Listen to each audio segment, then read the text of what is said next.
Man, it's been a long time coming. Can't wait to delve into the Starfield. Can't wait to just, go into space and explore. But Garfield? What the fuck? Buzz Aldrin once said that exploration is wired into our brains. If we see the horizon, we want to know what's beyond it. When I seen the trailer for Starfield over 2 years ago, I was hyped. I let my imagination spiral out of control thinking that this game was going to be similar to Mass Effect, but it was going to be a more updated version and set the bar for action role-playing games centered around space. When I boarded the Frontier for the first time and watched the cool cutscene of the ship rocketing towards space, made me more excited than this dog who got his favorite treat. Then once I got into space and found out that I couldn't fly to a nearby planet and had to fast travel, I got sadder than a middle-aged man who is experiencing erectile dysfunction. Then I got angry at Bethesda because I spent $100 on this game. However, instead of quitting, I decided to give this game an honest chance, and I must say, I'm happy that I put my negative thoughts to the side. After putting over 100 hours into this game, I can confidently say that the first 20 hours are going to be boring as fuck. I'm just trying to figure out, how do you get stuck on the door? Can I open it? Oh, I mean, at least I can open it. This shit's crazy. Before fully jumping into the story, you'll create a character. Character customization is detailed and simple to use, so you shouldn't encounter no obstacles in achieving your desired aesthetic for your character. What really matters is picking the right background story. Each background comes with a set of skills and traits. If you select the wrong background and/or trait in the beginning, don't worry, because you'll level up as you progress, earning skill points along the way. So focus on leveling up and becoming stronger as you play. Depending on the background you choose can change some events and dialogue options in the story, but it's nothing substantial enough to restrict you in any way. Other than that, the story will proceed as normal.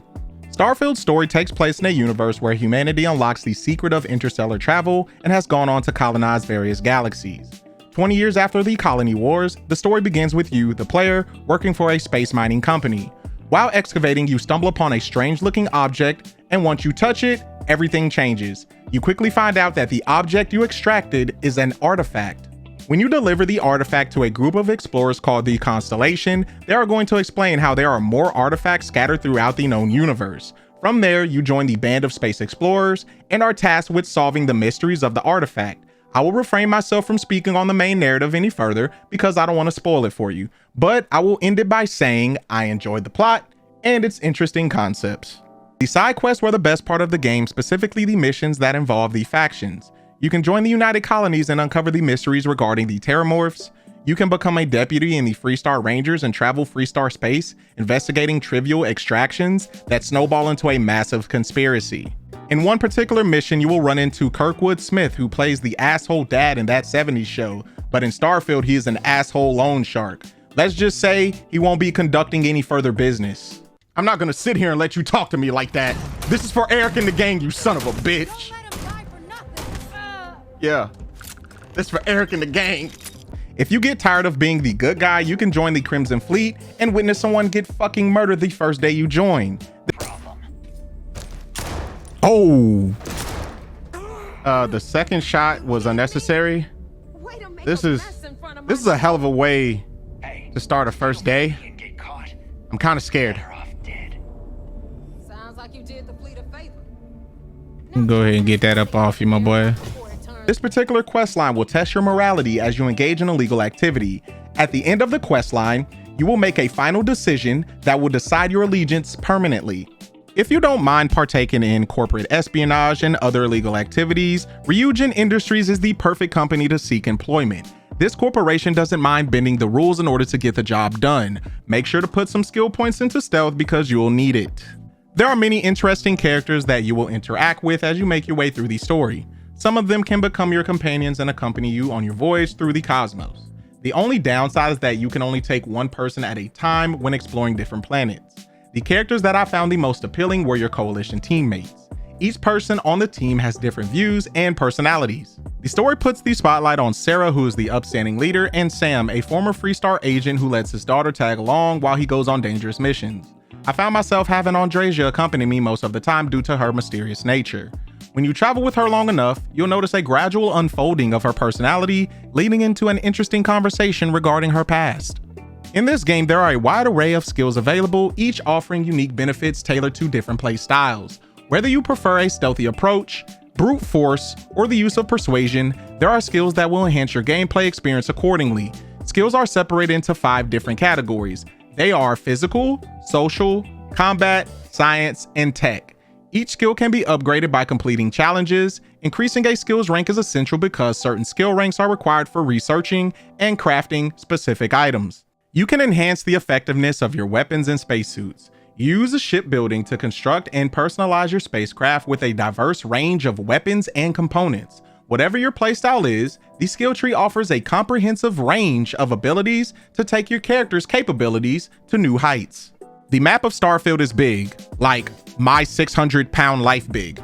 The expansive map of Starfield offers a multitude of opportunities for exploration. Each white dot represents a system waiting to be traversed. Within these systems lies numerous planets and moons ripe for discovery and exploration. A game with a gigantic map that players can explore is a good thing in most cases. Unfortunately, when it comes to Starfield, having such a huge map hurts it. I get that the core focus of the game revolves around space exploration, the sense of scale is there, but when it comes to 90% of the explorable worlds are empty and repetitive due to it being procedurally generated. Most planets you explore are barren wastelands that are void of life. There are some planets that have various forms of life. These planets have plants and wildlife you can scan. Some alien wildlife will try and eat you, but when they do, just shoot they ass. Other than that, you'll be scanning rocks and raiding enemy outposts. I still had fun exploring the different worlds, but over time as I caught on to the repetitive elements, it became stale. Thankfully, there are some handcrafted locations and they look amazing. Considerable thought and detail went into the design of the stunning urban landscape such as New Atlantis, the fortified stronghold of Aquila, and the cyberpunk-inspired metropolis of Neon, among others. There were moments when I couldn't help but stop and admire the craftsmanship. There are a few issues I have with this game. The first being the map. It fucking sucks. When you open it, there are only points of interest and a crappy display with barely any detail. Trying to navigate on foot is a chore. Being on foot can also be a lengthy endeavor. The decision to not incorporate any vehicles for a game of this magnitude was fucking stupid. Given this game's emphasis on inventory management, often there would be times where my companions and I would be laden with items. I either had to abandon my possessions or embark on a slow and perilous journey back to my spacecraft. Plus, don't get me started on these shitty UI. Expect to see a lot of bugs when you play this game. It's nothing crazy. I just witnessed NPCs getting stuck and shaking uncontrollably. Then I watched my character get folded like a lawn chair when they died. Other than that, there were minor FPS drops and texture issues, but it was nothing to write home about. It looks like me and Andreja are in a little bit of a pickle, eh? After a fast travel, we just spawned under the ship and now are stuck. We've been under here for 3 days. It's so crazy how this game took years to develop and we getting stuck under fucking ships. And Andreja is looking at me as if I'm a fucking idiot. Reflecting on my experiences playing Starfield, the main narrative and engaging side quests provided a source of enjoyment. While the exploration of diverse planets and moons was exciting at first but became repetitive. Engaging in ship battles delivered thrills and intense moments, contributing to a great experience. Additionally, the in-depth crafting system offers opportunities to build and modify to your heart's content. Initially, the game's pace was sluggish in the beginning, but around 20 or so hours, both the storyline and the combat will amplify all the way until the end of the game. While Starfield offers a plethora of activities and sites to explore, it falls short in comparison to other space-themed games due to its lack of certain features commonly found within the genre. I was expecting more from this title. Starfield had a lot of potential to set the bar for space RPGs, but for a game that took 8 years to develop, it seemed outdated and unfinished. If you're itching for a role-playing space adventure, I recommend you give Starfield a try, but don't be like me and spend $100 on the game. I advise you to wait for the price to drop or play it on Xbox Game Pass. So without further ado, I give Starfield a 7 out of 10. That will be it for today's review. If you enjoyed this video, please like and subscribe. Share your thoughts in the comment section below regarding Starfield, and don't forget to tap that notification bell in order to stay up to date on my content. Stay safe, my friends, and I will see you guys on the next one. Peace.